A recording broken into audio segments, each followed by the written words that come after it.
All right, I did. Hello, everybody. This is Alan Peterson with Meet the Thriller Author podcast. And today I'm going to be interviewing JP Choquette, who is an author of thrillers, mysteries, and suspense.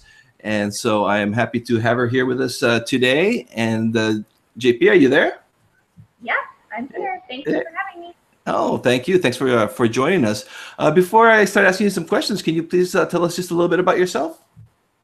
Sure. So I am a Vermonter, grew up in the state. And for those of you who don't know, it is a state, not a city. I've had people ask me. So um, I, I have a degree in psychology and started writing on a professional basis in 2008 full time. I've written before that, but that's when I kind of launched my writing business. Oh, okay. And what got you to start writing and publishing? Well, I've always loved writing. I remember as a kid, I think I was published for the first time when I was like 9 years old. And it was in one of those anthologies where you actually had to buy the book to see Oh, yeah. your little story in there. But I was so excited, like over the moon excited. And I think it just kind of grew from there. I wrote really bad poetry through high school and lots of short stories. And I had written several novels in my early 20s, none of which I finished. So then I finally finished and published my first novel, Epidemic, more recently. Okay. And why did you choose to write thrillers? Are you a fan of the genre before that? Yeah, I've always really liked mystery, suspense, thriller. Um, as a kid, I loved Nancy Drew and Encyclopedia Brown and the Hardy Boys. And I think there's just something about the puzzles and the problem solving that I really enjoy. Hmm. Yeah, Hardy. Well, it's interesting too. This is the third interview now for the show, and Hardy Boys comes out a lot. Yeah. Yeah. The same thing with me as a kid too. I think it was my sister had them or my brother. I don't know. They were there, and I read them, and that kind of got me going too. It's kind of funny. So now, what are some of your favorite thriller authors when you were growing up, or even today? And have those authors inspired you as you began to write your own thrillers? Yeah, definitely. Like I said, I've always really liked that genre. I read in other genres as well, but I seem to always have a book, well, at least one book going in that genre. And growing up, one of my very favorite mystery books as a kid was called Wait Till Helen Comes. And it's this creepy, like, ghost story set in New England. And I actually just reread it like a couple of weeks ago because I hadn't read it since I was like maybe in fourth or fifth grade. And it was still really creepy. No, I've got to remember that one. Yeah. Yeah, Yeah. what is it? What is it with New England and Stephen King and all that over there? I know. There's something about our environment up here. And then Yeah.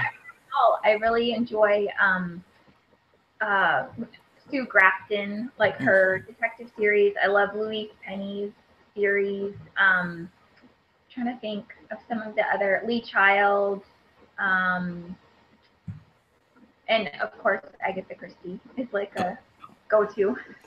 Yeah, yeah, actually, I still read her. I still go back and circle back to her. She's incredible even after all these years.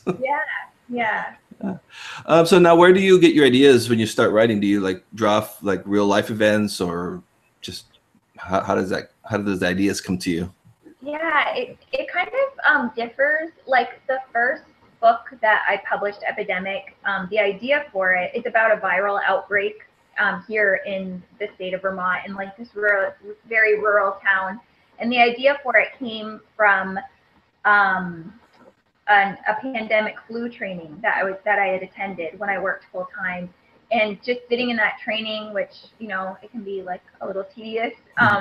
I was kind of doodling on my pad of paper and just imagining like, wow, what if that really happened here? Like, what would really, what would the circumstances be, and would it be contained? And so that kind of planted the idea for that book. And others, some of it draws a little bit from real life circumstance. I think as a writer, we're always asking that question, like, what if, what if, what if, what if this happened instead of that? What if she met him here? What if they never met? So just those kind of questions always are running through my mind. And are your protagonists, are they based on like your own experiences or people that you know, or is she a psychiatrist, or how do Yeah. I think that all of my protagonists have a little bit of me in them. I think some authors do a better job of being able to completely separate from their characters, but I think my protagonists always have a bit of me in them. But I do try to um, stay with their voice and think things through in their perspective and not my own. So just kind of trying to separate it out as much as possible. Yeah. And now, do you have a pop culture or movies or that type of stuff outside from other books? Do you find that coming into your writing at all, or you try to keep that out? I don't watch the news and I don't read newspapers. That's pretty good So idea, actually. well, but you know, it's amazing how much news you still hear, even though I don't seek it out, like I still hear it, and you know, people are often will tell me a story or see something on Facebook or whatever. But no, I don't feel extremely influenced by kind of current events or popular culture, but I do think that just living your normal everyday life, you can always, I'm sure that we're influenced maybe even more than we think, even if we can't point to a specific thing that influenced us. And how many books have you written so far? My fifth, no, wait. Yeah, well, my fifth book will be coming out the beginning of next month. 4 of them are novels, and then I have 1 nonfiction book for writers. Oh, do you find there's a difference between nonfiction and fiction? It's like different mindsets? Yeah, definitely. So I mentioned earlier that I started my writing business in 2008, and so that has been kind of a patchwork quilt of journalism and website writing for businesses, and more recently focusing more, excuse me, on fiction work, which I love. But it's definitely 2 kind of separate parts of my brain. So when I work on fiction, I feel much more creative and that there's a lot more of me that shows up on the page. Whereas when I'm doing the nonfiction work, it's much more, generally much more factual and deadline driven and cut and dried. And what kind of nonfiction books have you published? Nonfiction, did you say? Yep. Yep. I published just one. It's called The 15-Minute Novelist, and it's basically this method that I started using and finally had success in finishing a full-length novel. And I basically do it by, it sounds kind of crazy, but I do it by writing for 15 minutes Monday through Friday. And oh, wow. How I've written all my books. That's great. That was gonna be one of my questions, was about how how you write and your writing style. So there you go. You can even read a book about it. Yeah. That's pretty cool. Yeah. Do you find that from if you get interaction from your readers, like are they interested also in maybe becoming writers themselves? Have you encountered that at all? Yeah, I have had several readers at like author events that I've attended, or book signings, or just places where I'm around other people that love books. And sometimes it does come up that readers, especially like true bookworms, who are also very creative, they generally have an interest in writing, and they'll be all over the spectrum. Like some people haven't maybe just written a short story, and then other people have like a full first draft done, and they're it's just so interesting to me, and such an like privilege. I get so excited when people tell me about their work and kind of where they are and what their process is. I love that. Yeah, that sounds like a lot of fun. And so now, so we talked a little bit about your writing process. Where do you usually write? And I know it's kind of hard to pin down a average day, but what kind of is your average day for writing your novels? Yeah. So I mentioned that I generally write in like 15-minute increments. What I do is because it's easy to get overwhelmed by the thought of like I'm writing a book, like 70,000 words or whatever. It's easy to get very overwhelmed by that. So I just break it down and say I set smaller deadlines first of all, and then every day, every work day, Monday through Friday, I tend to use the first 15 minutes of my work day just for my fiction writing.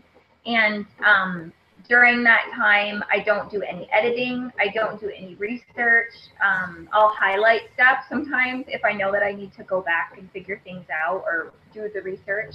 But I really just sit and write for those 15 minutes. And if I'm really feeling in the mood and everything's kind of clicking and I don't have really pressing client projects waiting for me, then I'll keep going past the 15 minutes. But at least I know that I have that 15 minutes. It's kind of like my sacred priority time. And then the rest of the day, just kind of I work in generally like 50-minute increments, 50 like 50. And try to get up and take a break every so often. And because I work at home, I'll like run upstairs and clean something or put some clothes away or whatever, or do dishes or. But just so I'm moving around. I find if I sit too much, like everything slows down. Yeah, Pep, I agree with that one. You kind of just kind of get like frozen there in the front of the monitor. You're not even being as productive. So your series you said one of your books was called Epidemic. The first, yeah. So I have two standalone books, Okay. Epidemic and then Dark Circle, and then I started what may be a trilogy or it may be a series. I'm not sure, but that one is called the Tate Waters Mysteries. Mm-hmm. And so the first one is out, and then the second one comes out the beginning of next month. Okay, I really like your covers. That subversion cover is really cool. Kind of reminds me like an Elmer Leonard type book. Do you do the covers yourself? No, I did the one for Dark Circle, and the others I had done. All right, very nice. Pass that on to my designer. He'll be very happy to hear that. Okay, yeah, yeah. I've always enthralled with covers too. It's kind of like the first thing that gets us, isn't it? Isn't it interesting how that works? Yeah. So, can you tell us a little bit about your work in progress? Maybe it's a little sneak peek at what you're working on right now, and when it's going to be out. Sure. Thanks.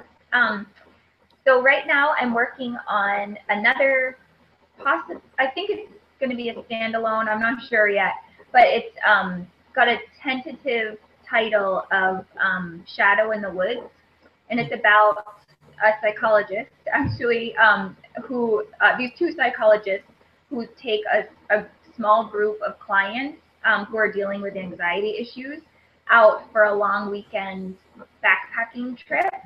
And the point of it is to kind of get in touch with nature and use nature as a therapist. And there have actually been a lot of studies done. So I guess I am somewhat influenced by popular culture. There have been a lot of studies done about the impact that nature has on us and helping with depression and anxiety and all kinds of things.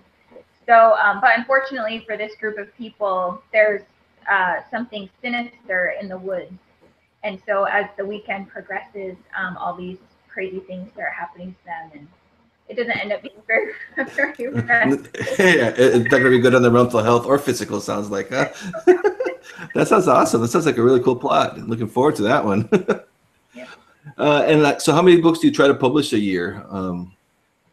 I did 2 last year, one in 2013, 2 in 2014. This year it'll be 3, but one of them was the nonfiction book, and it was much shorter. So I'd say on average probably 2, but I'm certainly not. I don't push myself as hard as some authors. I know that there are other people who are like, oh, every 30 days or every 90 days I put a book out. I'm like, wow, that's incredible. But I really want it to most of all be fun for me and to remain like a creative outlet. So in order for me to have that happen, I don't want to push myself too hard. So I'd say two, but I'm fine if it's one, or even if it turns out to be every other year, like that's fine too. Yeah, and do you like interact with your readers like on Facebook and Twitter, and are you on all those social media outlets? Yeah. Yep. I'm on Facebook, Twitter, Pinterest. Though I try not to go on there very often because it's like a black hole to me. I'm so like, wow, this is so cool. I'm just gonna click here and click there, and I get lost. So yeah, mostly Twitter, also on Facebook, and obviously my blog. Yeah, and if your listeners on wherever you're listening to this, there should be links down below, and I'll have links out to your websites and on Facebook and Twitter too, so they can so that listeners can reach out to you. Do you have anything else that you would like to say to listeners, fans who like to read thrillers, or maybe even are dreaming someday of maybe writing their own? Yeah, I'd say just have fun with whatever it is that you're doing. If you really just enjoy reading thrillers and suspense, then just keep reading away, keep trying new authors, keep asking for book recommendations. It's easier than ever now with like Goodreads to find some really cool groups and have some kind of conversation with other readers. And absolutely, if you're interested in writing, especially writing a full-length book, it's completely possible. And I always tell people, don't be overwhelmed by that final goal. Just like somebody that's running a marathon, they don't start out the very first day thinking like, oh, I'm going to run all 26 miles today and make sure I know how to do it. Like, you just start in little tiny segments and you build your way up. And it's the same thing with writing. It's like baby steps. Yeah, that's right. Okay, well, I want to thank you very much for my other dog just popped up. Well, thank you very much for joining the show and for sharing about your work, and we appreciate it. Great. Thank you so much, Alan. It was a pleasure. Okay, bye. Bye. All right, thanks a lot. I really appreciate it. Yeah, it was fun. Thank you. Yeah. How are you? Like, how far out are you booked? Have you had pretty good success with finding people? Yeah, it's been pretty good. I mean, I was going on my own trying to get people, and that was taking a bit longer. So then I did that post on Kboards, and that helped a little bit, but it wasn't as much as I thought. So let's see, I have probably about 4 more. I just want to have 10 done, and then that way I would be out to for at least have enough podcasts for about a month and a half or so, 2 months. And then next month I'll start trying to find, a few more people. So, yeah, I think it's just a fun little project to do, something to give me something different to do. So. Yeah, good. Yeah. I love the cover art too. Oh yeah, thanks. Yeah, I got that from Fiverr. It's $5. I can't believe it. Are you looking for more authors at this point? Like, I know a couple of suspense authors who might be interested. Oh yeah, just give them my email and have them reach out to me. Okay. Yeah, definitely. Because ideally I would like to, once it gets going, I'd like to post a new show, every week or 2 weeks, maybe. It just depends how many I get done. Like I said, I'll have 10, and I have two more today, and then I have a couple more tomorrow, and then I'll have 10. So that'll give me some breathing room to put them together and have some stuff out there. But definitely for July, if people are interested, send them my way, please. Okay. All right. Great. Well, thank you again. Okay, thank you. I'll see you around. Okay. Bye. All right, bye.